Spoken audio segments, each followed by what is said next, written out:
Yeah, Eric Battle had another huge scoring game for you the other night. That's I think four straight games in double figures. I'm just curious with him, has something clicked for him, or is it a confidence thing, or just what do you think's going on with him lately? I mean, he's just he's a player that's in a groove right now. He's got great confidence. Guys have done a good job getting him the ball.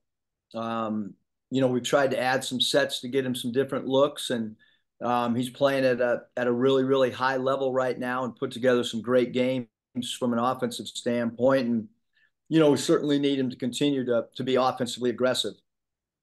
And we've seen Brazil the last couple of games. I'm wondering if you have any update on Graham and Minifield as well. Yeah, Graham done a great job rehabbing. He will be for sure available. Against Kentucky. Keon is still progressing. I'm assuming he could be available as well on Saturday. And then one more for me, with having TB back, with Graham being back in the fold, does that maybe give you a little bit more freedom to play one of those guys alongside Mackay, or do you want to stick with the four guard lineup, or just kind of how do you approach that, working those guys Yeah, back in? that's a great question. I mean, I think we'll end up playing a little bit bigger down the stretch than the four guards. I mean, I think that that happened out of necessity. I thought we played well in some games, but certainly we went with a little bit bigger lineup when we made that run late game the other night. So I think that you'll see.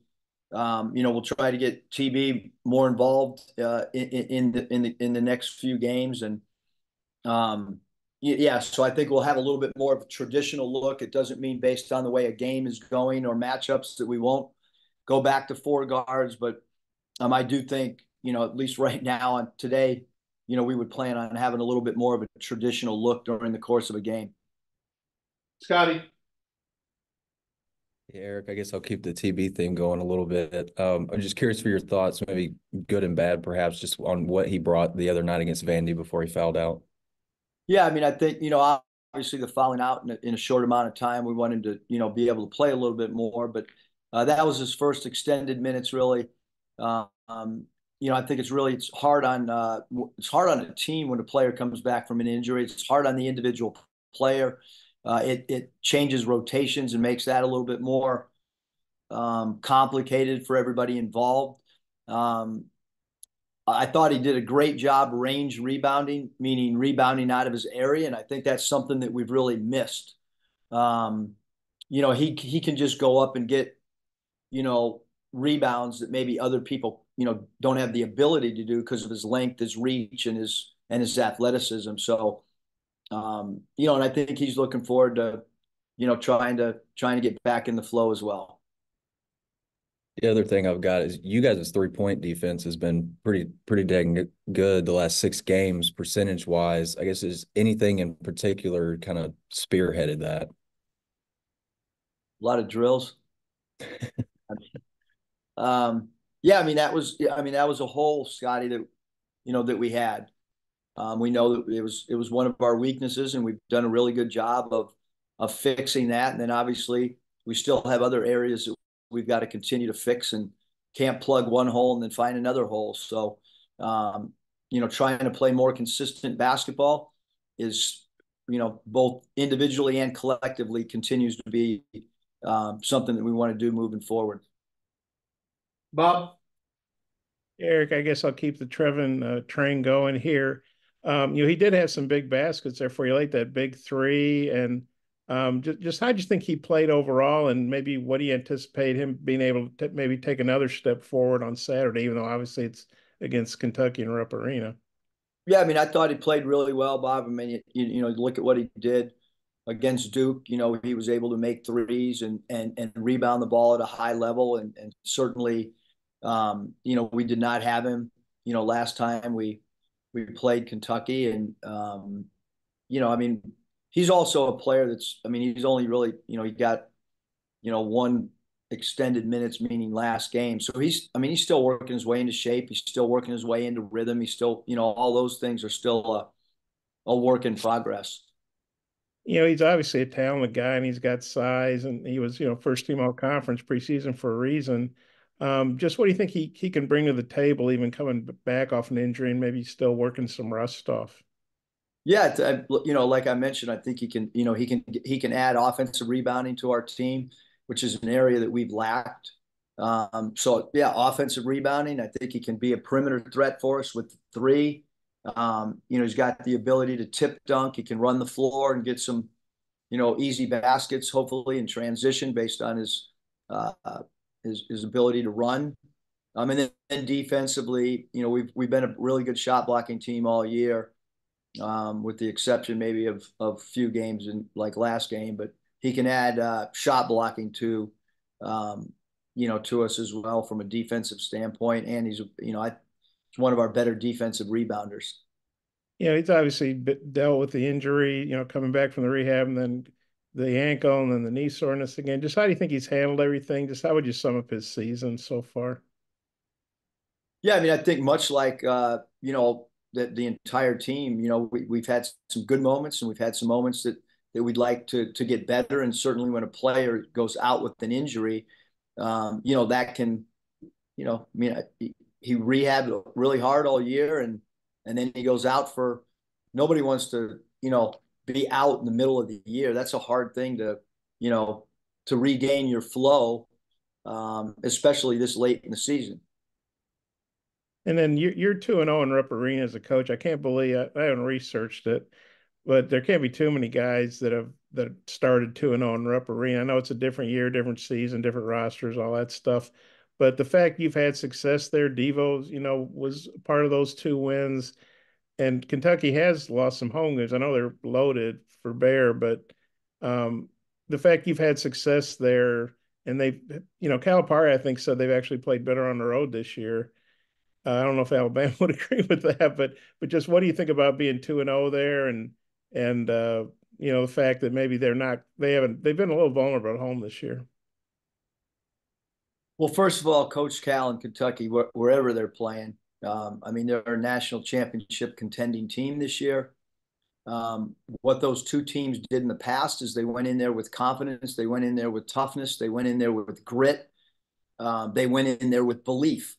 So hopefully our team, this year's team, can carry some of those characteristics into the game.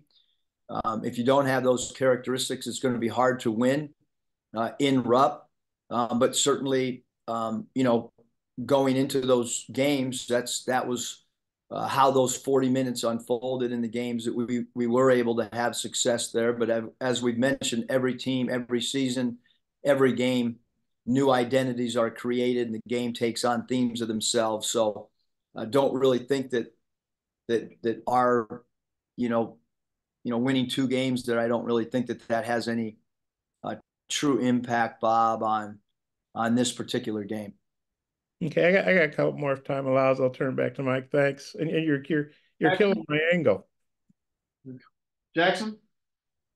Hey, Mus, just wondering, you guys are obviously you're just one game out of that position to avoid the first day in the SEC tournament. Has that been something discussed at all with the guys, or is that can't really think about that at this point?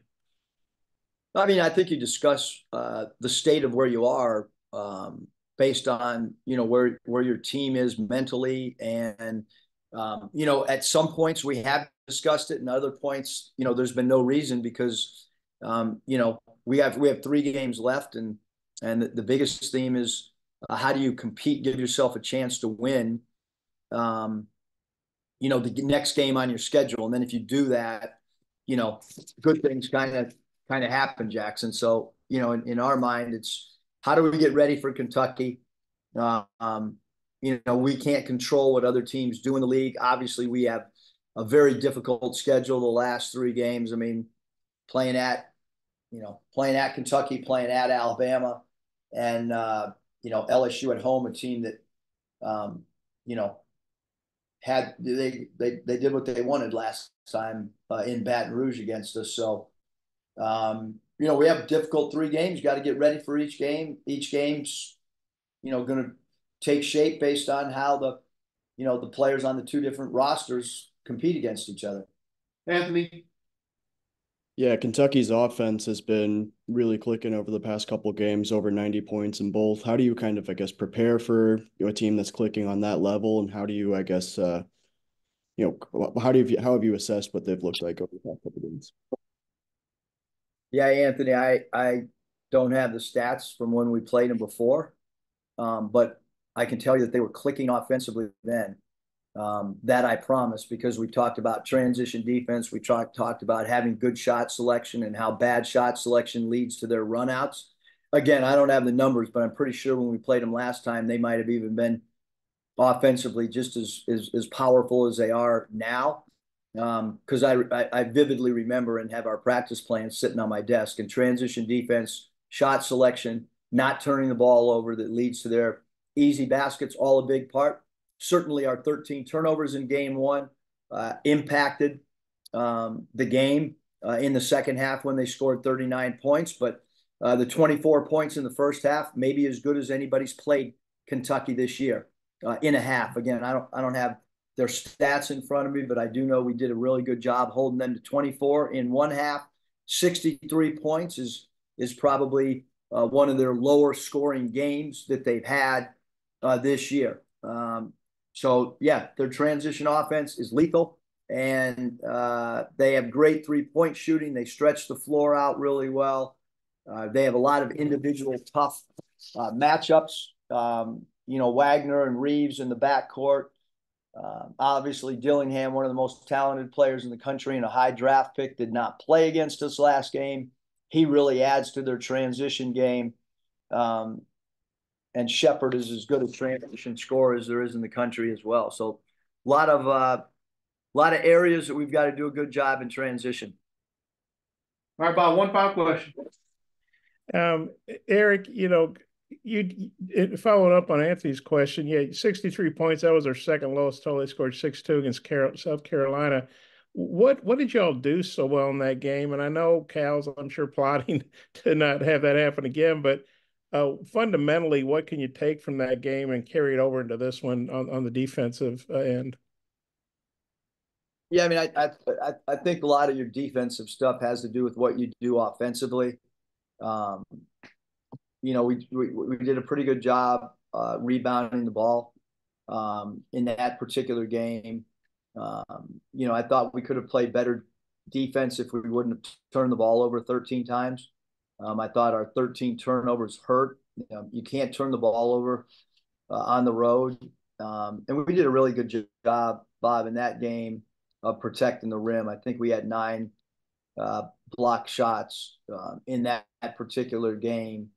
So that helped us, do a fairly decent job on the perimeter defensively in the first half. I think they only made 2 threes in the first half, and then in the second half, when they did score, we did a poor job defending their 3. I think they were 7 of 11 in the second half from 3. So got to get back, got to declare the ball, got to keep the ball in front of you.